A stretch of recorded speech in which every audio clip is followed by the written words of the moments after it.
মানুষের ভোটাধিকার ফিরিয়ে দেওয়ার জন্য এই জার্নিতে আমরা সফল হয়েছি। কিন্তু আমরা বিশ্বাস করি দেশনেত্রী বেগম খালেদা জিয়া আমাদের মাঝে নাই ফিজিক্যালি, কিন্তু তিনি আমাদের আত্মার সাথে, আমাদের মননের সাথে, আমাদের হৃদয়ে তার নাম লেখা আছে এবং তিনি এটা অবশ্যই এই আওয়াজ শুনতে পাচ্ছেন। আমরা সকলের জন্য একটি সুন্দর বাংলাদেশ গড়ে তুলব, একটি সুন্দর কেরানীগঞ্জ গড়ে তুলব। আমি বলবো যে এই যে বিজয়, এই বিজয় পুরোটা আমার কেরানীগঞ্জ উপজেলা দক্ষিণ বিএনপি অঙ্গ সহযোগী সংগঠনের সকল নেতৃবৃন্দের। আজকে সত্যি কথা বলতে আমার সবচেয়ে আনন্দ তো লাগছেই, কারণ 17 বছরের এই যে একটা জার্নি আমরা করলাম মানুষের ভোটাধিকার ফিরিয়ে দেওয়ার জন্য, এই জার্নিতে আমরা সফল হয়েছি আলহামদুলিল্লাহ। এবং একই সাথে আমাদের আপসী নেত্রী দেশনেত্রী বেগম খালেদা জিয়া, আজকে তিনি যদি এই আনন্দ, এই উল্লাস, এই জনগণের ভোটাধিকার যে ফিরে পাওয়ার যে উৎসব, এই উৎসব যদি তিনি দেখে যেতে পারতেন তাহলে আমরা মন থেকে আরো বেশি শান্তি পেতাম।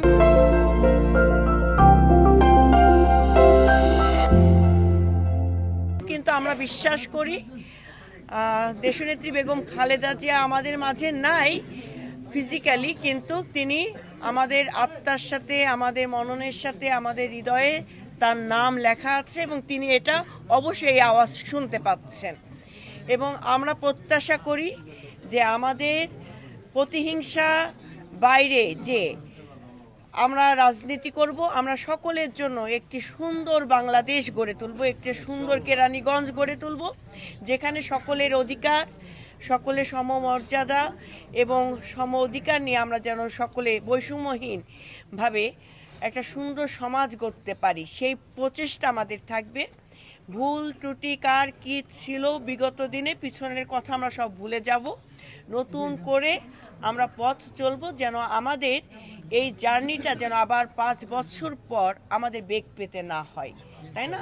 তো সেই জায়গায় আপনারা সবাই আমাদের জন্য দোয়া করবেন, আমাদের প্রচেষ্টা থাকবে। ভুল ত্রুটি থাকলে অবশ্যই আপনারা ধরিয়ে দেবেন, আমরা নিজেদেরকে শুধরিয়ে নতুন করে আমরা সবাইকে নিয়ে কেরানীগঞ্জ গড়ে তুলব। আমি বলবো যে এই যে বিজয়, এই বিজয় পুরোটা আমার কেরানীগঞ্জ উপজেলা দক্ষিণ বিএনপি অঙ্গ সহযোগী সংগঠনের সকল নেতৃবৃন্দের। এটা কোনো ব্যক্তিগত কোনো ক্রেডিট কারণ নয়। এবং অবশ্যই এখানে আমাদের ডাকে সাড়া দিয়ে যেভাবে স্বতঃস্ফূর্তভাবে জনগণ ভোট কেন্দ্রে এসেছে, এটাও তো আমাদের জন্য একটা বড় প্রাপ্তি।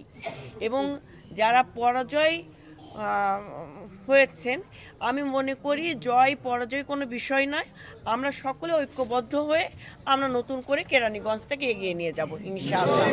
এবং জনগণ উঠোন বৈঠক করেছি, একইভাবে উঠোন বৈঠকের মাধ্যমে জনগণের প্রত্যাশা অনুযায়ী প্রত্যেকটা অঞ্চলের উন্নয়ন হবে এবং আমরা আমাদের যে কাজগুলো সম্পাদন করব জনগণের চাহিদা অনুযায়ী। সেখানে দল মতের ঊর্ধ্বে যে মানুষ কি চায়, মানুষের জন্য মানুষের সেবক হয়ে বাবু গয়েশ্বরচন্দ্র রায় এই 5 বছর কাজ করবেন এবং আমরা তাদের সহযোদ্ধা হয়ে আমরা থাকবো সাথে।